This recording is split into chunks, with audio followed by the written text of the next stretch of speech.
Good morning, everybody. My name is Joseph Babaz, and I am the CEO, creator, and founder of the Babaz Blueprint for Winning at Work. I offer soft skills coaching for sales and leadership professionals. Soft skills are directly tied to your ability to communicate, because every time you communicate, it's going to end up one of two ways. The first way, it's either going to be understood the way that it was intended, or it's not going to be understood the way that it was intended. And that's where soft skills come in, is when you get to number two. Because when your message is received in a way that you didn't intend it to be received, you're going to have to fix it. You become a mechanic. The problem that most of us are going to face when it comes to fixing it, there is only one way to fix breakdowns in understanding, but most of us won't use that one way. We'll do it the wrong way. So, by a show of hands, how many of you ever been in a meeting and had to repeat yourself? Rephrase yourself? How many of you ever felt like screaming, "You're not listening"? I think that's just about everybody in this room. Well, here's the reason why, because there's only one way to fix it, right? You have to ask questions. When communication breaks down because somebody's not understanding what you're talking about, you can't repeat and hope that it gets fixed. You can't rephrase, and you certainly can't scream at people, "You're not listening." Here's why most of you will not ask questions. Here's why most of you will repeat and rephrase, is because when we talk, when the words leave our mouths, the people that are hearing our message, they're starting to think about and they're starting to see what you're saying in their mind. But our brains force us to assume that we know what they're seeing. It's a survival instinct thing. If we were back in the day in the jungle and we heard leaves crunching, our brain, in order to help us survive, went, yes, that could be Uncle Steve, or it could be a tiger. But it doesn't let us make that choice that it's the good guy. It forces us to take the bad guy. All right? So here's how you fix that. And let me show you how this works, actually, before we get into how you fix that specifically. If I say the word Chick-fil-A, everybody's going to start thinking about something about Chick-fil-A. And every single person in this room is probably going to think something different.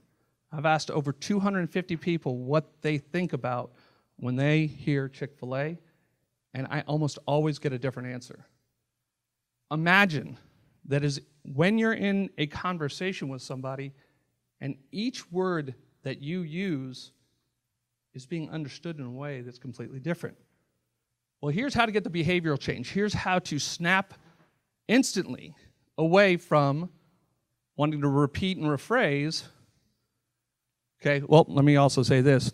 Science has also proven what I've just said, that there's over 6 million different ways for people to understand what you're talking about. It's like as many different fingerprints that are out there. So let me get to this. And here's the biggest problem, right? The correct assumption is this, that when we're communicating and someone says pie, the other person could be thinking about something completely different. So what will motivate you to start asking questions? Stop assuming that you know what they're understanding. And you can assume that they're seeing something, but if you start assuming that you have no idea what they're seeing, then this forces you to ask questions. It's the only way. Now, I built an entire training program around this process. The results have been nothing short of amazing. I've been able to produce sales professionals that close 95% of their qualified leads. One of them is in the room today. He's back there. It's Jerry Campbell. Thank you for being here. Salespeople will be able to manage pipelines better. I have personally seen the performance elevates for salespeople in the top 25% jump into the top 4%. This enables leadership to achieve maximum productivity without killing morale, which means when you have tough decisions to make, do you like being the bad guy? Nobody does. There is a way, using this assumption, that will enable you to get what you want done without having to become the bad guy. The assumption also has led to sustainable behavior change. It's like learning to drive a car. Once you've got it down, you've got it down. It will allow you to achieve maximum success in every situation, and I have trained over 25 different corporations, companies, and individuals. I have a 100% success rate in how many people have improved what they do. And I've been featured in Forbes magazine on some aspects of this process. And I think I'm down to my last minute, and that's about it. Do I want to state what I'm looking for now, or no, after? Okay. Now, my biggest challenges are here.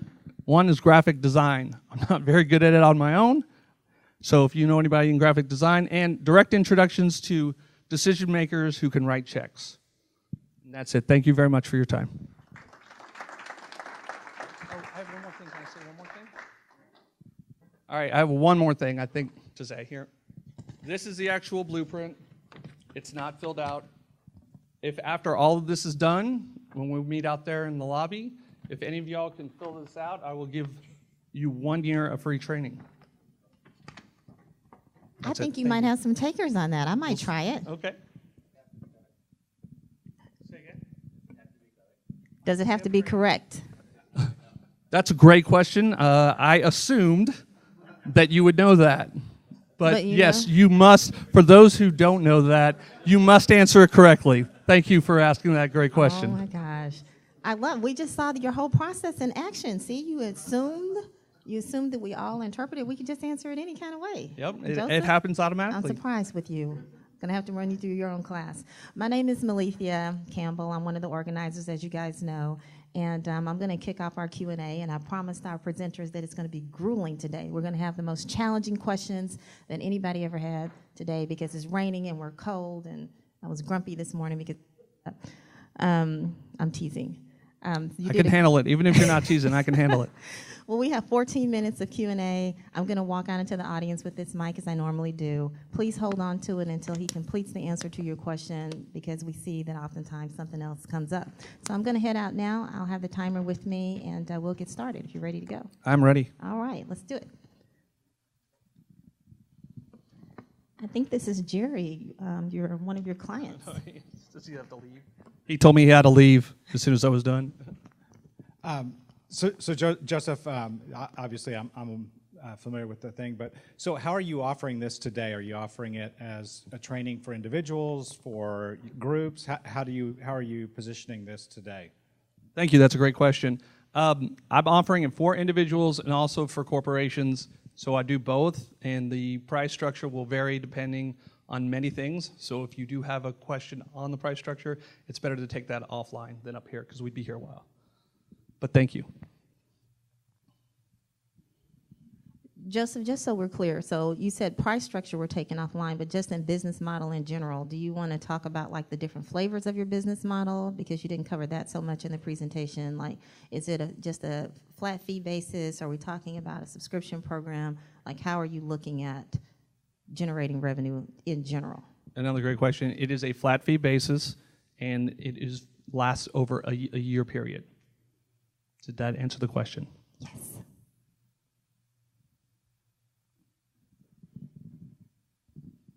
How long have you been doing it?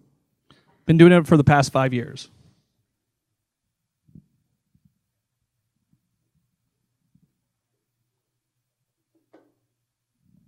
Could you please tell a little bit background about yourself? My background is I started out as a financial advisor, and what I found was the most frustrating part of being a financial advisor is you and I could sit down and we could have a great conversation, and you would end up being a client of mine. I would do very well for you. And then, through the natural progressions of things, you would refer me to your brother, a family member, a friend, and they would come in and sit down, and we would have the exact same conversation. And then I would see this. That sounds great. No, I love it. Yeah, give me a couple of weeks, and we're going to sign up, and we'll be good. And then I never heard from them again. And that is something that frustrated me to no end because they said, don't take it personally. I was like, how could you not take that personally? I was wondering where the breakdown was occurring. Why is that happening? Well, it turns out that the answer wasn't telling great stories. The answer was not listening better. The answer was noticing that when you get that glassy-eyed look, that unengaged stare, that fake smile that we've all seen when we've been in meetings, if you're getting that, that means that person is not understanding what you're talking about, and they want you to stop talking and do something about this, because they're there. They want to understand what you're talking about. As soon as I figured out it was the words that I was using and that I wasn't stopping to ask, okay, what are you understanding at this moment, right? Because you have to give them a little context. And when you do that, what happens is you start asking these questions, what are you understanding? The feedback you will get will blow away your mind. It'll range from, I'm sorry, I have no idea what you're talking about, to something completely different. And once you get that feedback, now you have what you need to fix the problem. And that's when my closing rate went from 45, 55%, jumped to 95%. You said that you helped 25 clients so far. What types of businesses are those? And is all these organizations sales organizations? Well, whether you know it or not, no matter what kind of organization you're in sales you are a sales organization, okay? What does that mean? What that means is this: if you have to convince anybody of anything, if you have people that follow you, so if you're a leader, if you're a teacher, if you are a coach, if you are in sales, you have to use communication in order to sway people to go a certain direction if that's what's appropriate. Well, there's only one way to get that done if they're not already on the same page as you. You have to guide them. People learn by asking questions. If you need to do that in a very short period of time, the only way to do that is know what you're talking about and then ask questions that lead them to the same conclusion. Does that make sense? What type of businesses these clients are in? That's what I'm... Oh, okay, I'm sorry. The type of businesses, it's a full range from doctors, orthopedic surgeons, to mortgage companies, to high-level IT sales, AI. I pretty much run the full gamut. Car sales, yeah. Thank you. Absolutely. So are you a one-man show, or do you have a team of people that you've trained to do the same technique you have, and how do you scale this business? Great question. Right now I'm a one-man show. My dream is to turn this into a Stephen Covey 7 Habits type of a franchise development. Does that make sense?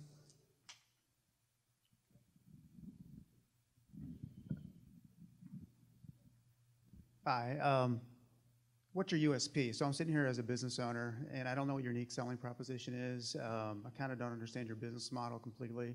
So the presentation was kind of an intro to your service, almost like a sales pitch, but I don't really understand what your business problem is or what your business model is. Okay, so there's multiple questions there. Let's see. The best way to explain this, then, I think, is... We'll start with unique selling proposition. Okay. Why would I hire you versus another coach? Thank you. It's a great question. In 2013, the training industry published a study that showed 90% of all sales and leadership training was considered completely ineffective after 1 year. That is because those programs focus on the wrong side of the equation. They focus on getting you the results that you want, which is accountability, collaboration, trust, but those are end results of a process. What I'm focusing on is the other side of the equation. What we're going to work on is that you're going to focus on making sure that you don't do the things that will cause you to lose deals. And that's why it's been so successful. Does that make sense? Okay, so have you heard of emotional intelligence? Okay, so if I asked everybody in this room, I think we'd get a unanimous answer. There are emotions that you want, and there are emotions that you don't want. For example, do you like being frustrated? You love being frustrated. All right, thank you. Good night. So there are obvious questions with obvious answers. Nobody likes being frustrated. Nobody likes being annoyed, irritated, mad, angry. These are not emotions that we want, okay? Yet most of the science would tell you that you're supposed to control your emotions, that you're supposed to control your anger, that you're supposed to control those things, have an open mind, and be patient. But that's not the way our emotions work. They are triggered as a reflex by getting answers and seeing things that we're not expecting. So we don't control our emotions, it's the opposite. Our emotions control us. So when things are getting tense and you're in a meeting and it's not going your way, they say you have to diffuse the situation. No, you have to diffuse you first. And the way to do that I have found and that I've had a great deal of success with is by sharing with people, okay, you can get frustrated if you want. You can choose to keep going and escalating, but then you're guaranteeing that you're gonna get what you don't want, which are those emotions. But there's a very specific set of things you can do is just ask yourself when you find yourself flaring up, those are warning signs. They're not understanding what I'm talking about. There's only one way to diffuse this. I have to diffuse myself first. And then I have to start asking, okay, when I said X, Y, Z, I was expecting to see PDQ, but I didn't see that, and that's fine.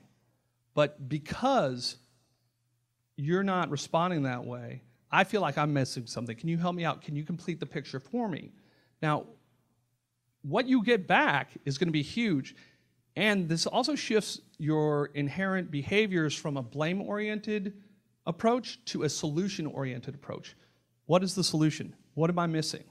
Does that make sense? Did I answer your question? What's different? You give free training, but I still understand your unique selling proposition.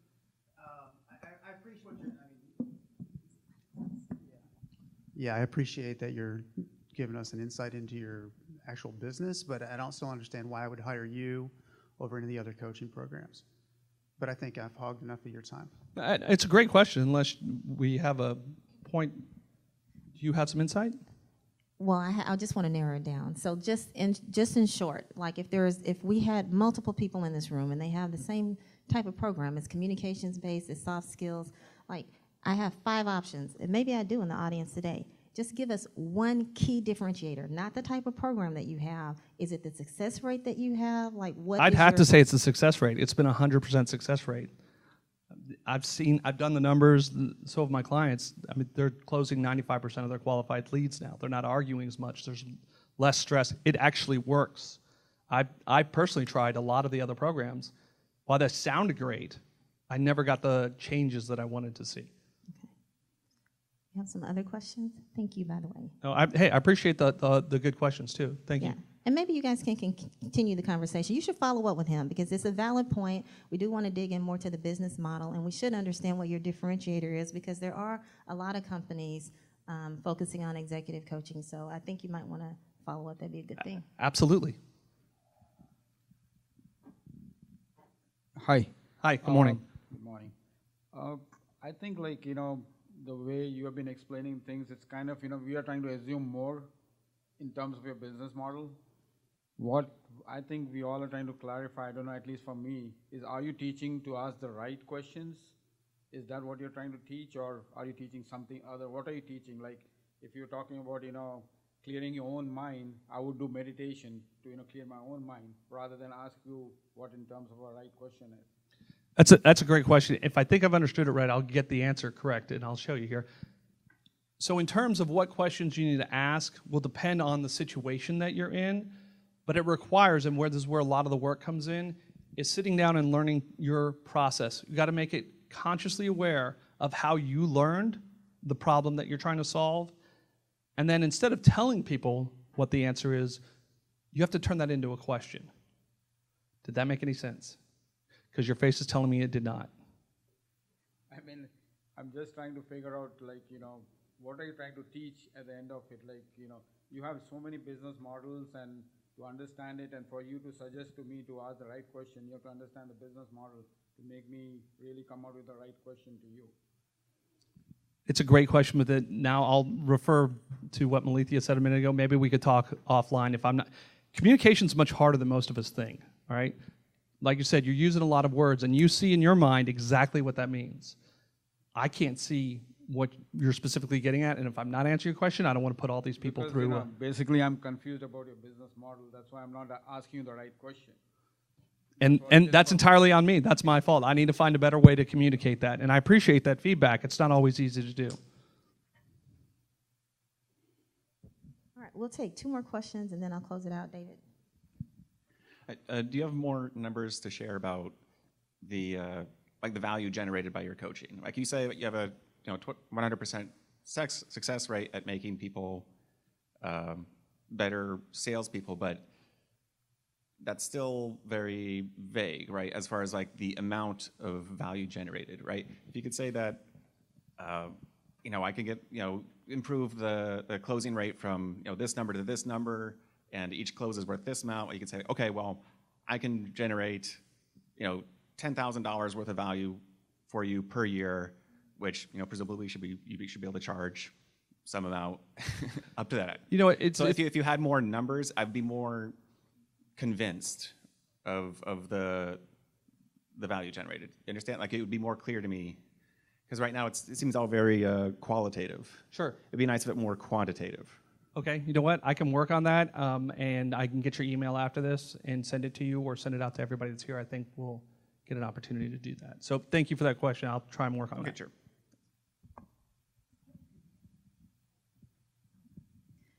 Well, you already talked about what we needed, but in short, we always have to ask what the community can do to help you. Is there, of the things that you listed, is there one particular thing that's more important than the other? Well, now I've learned that I also need someone who can help me articulate a couple of different items that I did not have on my list originally. And yes, in addition to all the things we've already heard, I also need some help finding a graphic artist and some people who could introduce me to the people who can write checks and make decisions. Cool. Thank you so much. No, thank you. I appreciate everybody.